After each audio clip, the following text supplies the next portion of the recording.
Thank you very much, and thank you for One-to-One for putting on another great conference and the opportunity to present Roxgold. So Roxgold operates the high-grade Yaramoko gold mine in Burkina Faso, and I look forward to taking you through our recent history and what we're looking to do in the future. The 55 zone is our principal mine. We brought a second satellite mine into production late last year, the Bagassi South, which I'll talk a little bit about. It came in ahead of schedule and a little under budget, and keeping with the sort of the track record that we've developed when we built the 55 zone. It's again, Bagassi South is a high-grade underground, very similar to the 55 zone. Life of mine, all-in sustaining cost of just under $700 for both projects.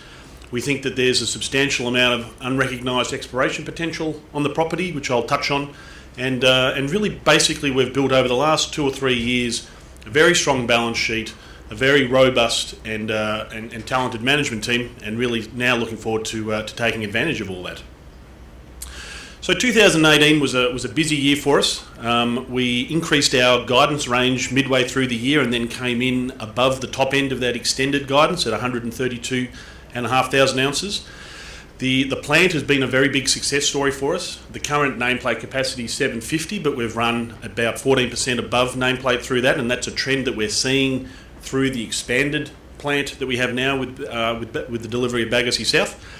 And we expect that our cash operating costs and all-in sustaining costs will be at the very low end or below the low end of our guidance range as well. So a success story as well on the cost front. Bagassi South, as I mentioned, delivered on time and under budget. We have a very strong net cash position of approximately $30 million. We funded Bagassi South through internally generated cash flow, so we did not have to come back to our shareholders to raise additional equity to fund our growth initiative, which we're very proud of. And we maintain a strong earnings and a genuinely very high return on equity, which is unfortunately a sort of a bit of a rarity in our space. So in terms of production, you can see the history since we started in late 2016, 2017, 18, 19. We've come in above the upper end of our guidance all of those years of production. This year we're targeting 145 to 155,000 ounces. Our nameplate capacity, as I mentioned, has routinely run above, and we've exceeded that. And at the moment we have a nameplate on our expanded plant of 1,100 tonnes, but we've been recently hitting well over 1,200 tonnes a day as we've ramped that expanded plant up. On a cost per tonne, on a unit cost basis, again we've seen this decreasing. This is largely a factor of two items. The first is we renegotiated our underground mining contract with AUMS late last year and saw a nice reduction in overall unit costs, as well as expanding the amount of throughput, so we have a win. I mean, it's a relatively small project because of the high grade. We're running head grades around 12 to 13 grams per tonne through the mill. So we have a relatively high fixed cost, so the additional tonnes and ounces have had quite a dramatic cost impact, positive cost impact on our operating costs. And as you can see on a per ounce basis, cash operating costs, again, we've managed to beat on a regular basis. 17 we're well under budget. 2018 we expect to be at or below the lower end of that at $450 an ounce. In 2019 we're forecasting $440 to $470 per ounce. Bagassi South. So this was a new discovery made by Roxgold a few years ago. We fast-tracked it into production. It's about 1.6 kilometres from the 55 zone and where we built the processing plant. You can see the photo there at the top of the box cut and the portal at Bagassi South and the road heading up to the north to the 55 zone. We delivered first ore from Bagassi South in October, and we're expecting to have commercial production in the second quarter as we commence stoping. Everything's on track for that, and we've been liking what we see underground at Bagassi South. Very good ground conditions. We've encountered some very high grades in development ore, so it's tracking very nicely and very much in the same vein as what we saw at the 55 zone, which came on very smoothly and without really any great concerns at all. The photo at the bottom there is the expanded plant. It was a relatively straightforward expansion. We added a secondary crusher, some additional CIL tanks, and some additional capacity in our elution and gold room circuits, and that's been commissioned. It was built by DRA Group 5, the same team that delivered Yaramoko from the 55 zone, so we're very pleased with that relationship as well. I mentioned a strong financial position. These are the numbers to the end of last year, and again we've continued to see this grow. We moved from a net debt position in 2016. We've been repaying that debt We started with a project finance facility from BNP Paribas and Societe Generale, a very, very vanilla project finance facility with no bells or whistles, no ongoing life of mine style instruments or anything. It was a $75 million facility. Today that stands at $38 million. So we've repaid that from the cash flows that we've generated. And as I touched on earlier, onto the right is a return on equity slide. And again, you don't see this very often, but Roxgold has a return on equity in 2018 of above 22%. So a very strong return. It's something that we've really tried to make a core mantra for us at Roxgold, that we are in the business of making money. We're not just mining ounces or shifting tonnes. We want to make a genuine return on the capital that we invest, genuine returns for our shareholders.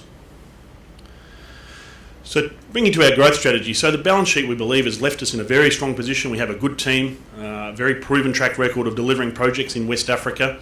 We're pursuing resource growth at the 55 zone. I'll take you through that. We've been drilling quite aggressively there. We're into the final stages of that, of a resource extension and definition program. At Bagassi South, we've continued to push down plunge on the zones at QV1, and I think we like what we see there. We've seen some very high grade returns there, and we think that should have a positive impact on our resource statement in early Q2. We're very active on the regional exploration front. I'll talk you through that. We think that there is plenty of scope for more discoveries at Yaramoko. We've only just started to scratch the surface. These deposits are tightly constrained quartz veins in granites. They have a relatively modest strike length. They're very modest in terms of width, 3 to 4 metres. So they're hard to find, but very attractive when you do. And we think we've got plenty of real estate with 230 square kilometres of underexplored Hyundai greenstone belt to work on. And we're also evaluating some external growth opportunities. We're not looking to bet the farm, if you will, on transformational style acquisitions, but we are looking for opportunities where we can deploy capital in a sensible way, deploy our team to de-risk, add value through the drill bit, and also de-risking the project, taking it through permitting, very much as what we've done at the 55 zone in Bagassi South. This is the 55 zone, our principal deposit. We're currently mining, just to make sure I don't press the wrong button. Actually, I won't try that, a bit risky. We're mining at the moment, main stoping operations are around the 250 to 300 metres, around the 5,000 to 4,900 RL.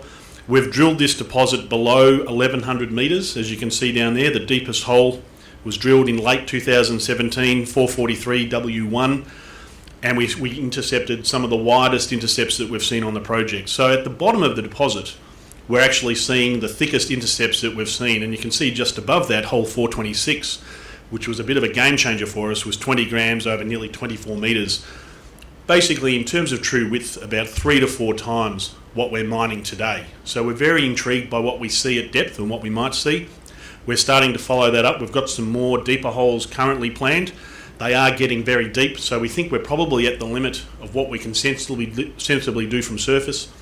And the rest of the deeper 55 zone will be revealed probably from underground as we go forward.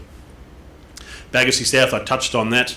Some of the recent drilling that you can see there in 2018 has been very high grade.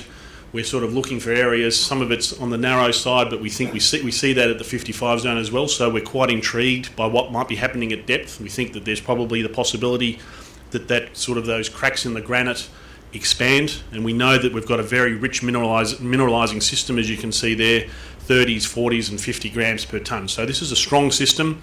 We believe it's very fertile, and we're working very hard to expand it, which we see in the upcoming resource statement.